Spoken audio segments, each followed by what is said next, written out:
और बहुत तेज है और पलक झपकते ही आपका ऊपर का टिकट कट सकता है।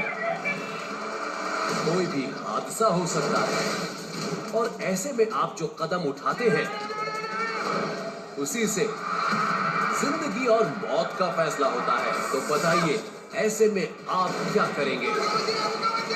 सर, अपने आप को टेस्ट करके देखिए। क्या आपके अंदर वो जज्बा है जो जिंदा रहने के लिए जरूरी है? तो आइए जानते हैं डू और डाई में। The island of Cozumel. हर साल कई हजार लोग इस ट्रॉपिकल डेस्टिनेशन पर छुट्टियां बिताने और सूरज का मजा लेने के लिए आते हैं। शीशे से भी ज्यादा चमकदार इस पानी के नीचे मौजूद है द ग्रेट माया रीफ, जो धरती के सबसे बड़े कोरल रीफ्स में से एक है। ये जगह स्कूबा डाइविंग के चाहने वालों के लिए एकदम परफेक्ट है। याको परिवार को भी स्कूबा डाइविंग में महारत हासिल है। जिम, डियाना और उनका 20 साल का बेटा कायल एक छोटी सी ड्रिफ्ट डाइविंग के लिए आए हैं, जहां धीरे धीरे बहने वाला क्रॉस करंट डाइवर को रीफ के किनारे किनारे ले जाता है। ड्रिफ्ट डाइविंग का असली मजा सैंटा रोजा वॉल से ज्यादा और कहीं नहीं आ सकता। ये द ग्रेट माया रीफ का वो हिस्सा है जो आपको 50 फीट से सीधा कई 100 फीट नीचे गहरी खाई में गिरा सकता है। ये वही जगह है जहां बहुत जल्द कायल को मौत के बादल घसीटते हुए ले जाने वाले हैं। कायल ने अचानक देखा कि उसके रेगुलेटर के बबल्स उठ नहीं रहे हैं, बल्कि वो तो डूब रहे हैं और उनके साथ साथ कायल भी। कायल ने अपनी गहराई नापी। वो 50 फीट नीचे था और तेजी से और नीचे की तरफ जा रहा था। 1 मिनट भी नहीं बीता था कि वो 100 फीट और नीचे चला गया।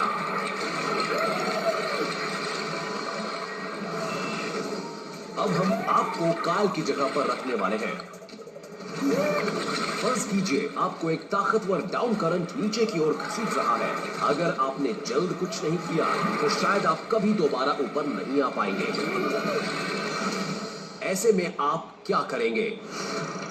ए, मछलियों के अपनाए गए रास्ते पर चल पड़ेंगे। बी, बॉल से मुंह फेर कर तैरते हुए समुद्र से बाहर निकलने की कोशिश करेंगे। या सी, करंट के साथ बहते चले जाएंगे जब तक वो खुद ढीला ना पड़ जाए।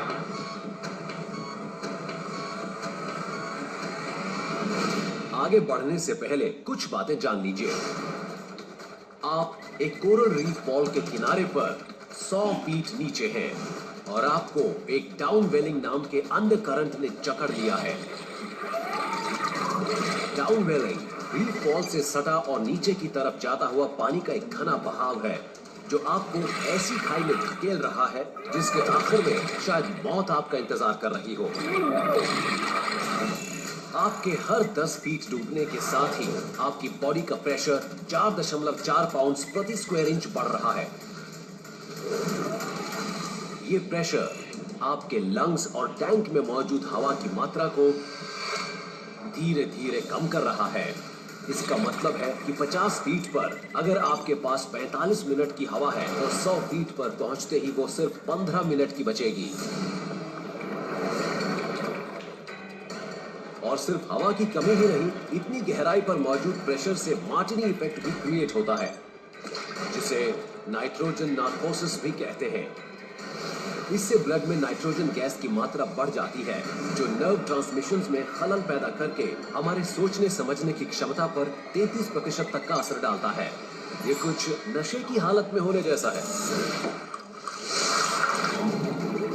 अगर आपने जल्द ही कुछ नहीं सोचा तो समुद्र में दफन होने के लिए तैयार हो जाइए।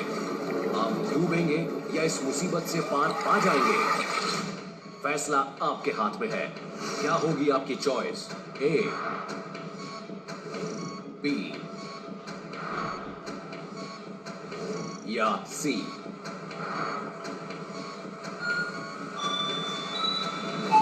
तो क्या सोचा आपने? क्या करेंगे आप? मार्टिनी इफेक्ट के कारण हो सकता है कि आप मछलियों के पीछे पीछे उनके रास्ते को फॉलो करने की कोशिश करें। कई सालों के विकास के साथ ही रीफ में रहने वाले इन जंतुओं को प्रकृति ने ऐसी ताकत दी है जिससे वो ताकतवर बहावों का सामना कर पाते हैं। हैरानी की बात यह है कि तैरने के लिए मछलियां इन विरोधी करंट्स का ही इस्तेमाल करती हैं। ये तेजी से बहता पानी ही उनके लिए खाना भी लेकर आता है। लेकिन अफसोस, आप मछली नहीं हैं। इस घने डाउन करंट से टक्कर लेने का मतलब है मिसिसिपी नदी की बहती धारा के उलट तैरना। ऐसा करते हुए कब थकावट आपके शरीर पर दस्तक दे दे, आपको पता भी नहीं चलेगा, और उसके बाद के अंजाम की कल्पना आप खुद ही कर सकते हैं।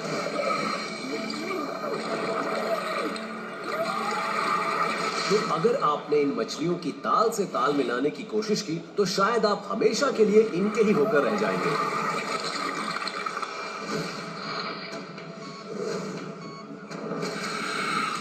अगर करंट से पंगा लेना समझदारी नहीं है तो फिर क्या करंट के साथ जाने में भलाई है, जब तक कि करंट खुद हार मानकर अलग ना हो जाए। हालांकि डाउन करंट्स ज्यादातर कुछ देर के लिए और बिना किसी चेतावनी के आते हैं, ये जल्द ही दूर भी हो जाते हैं, लेकिन फिलहाल इसके चले जाने का इंतजार करना समझदारी नहीं होगी। 3 किलोमीटर प्रति घंटे की रफ्तार से दौड़ रहा करंट आपको 1 मिनट में 175 फीट नीचे लाकर पटक सकता है, जबकि शॉक या डाइविंग में सिर्फ 130 फीट तक नीचे जाने की सलाह दी जाती है। इसलिए इस केस में करंट के साथ जाने में किसी भी तरह की भलाई नहीं है।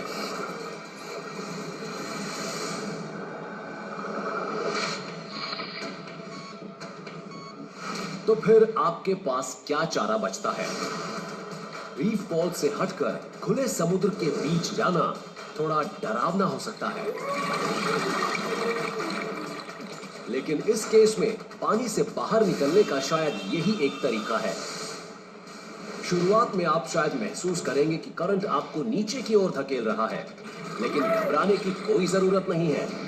बस 45 डिग्री के एंगल पर ऊपर की तरफ तैरते जाइए जब तक आप इस खौफनाक करंट के चंगुल से बाहर ना आ जाएं।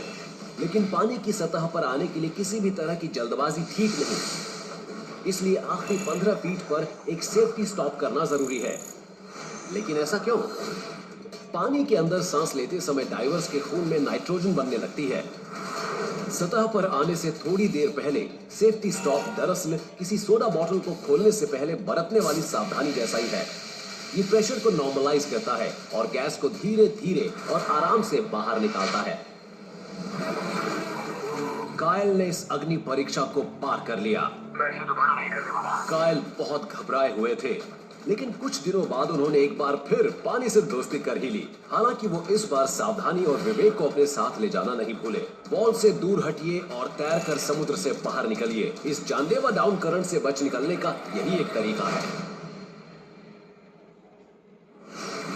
लेकिन खेल अभी खत्म नहीं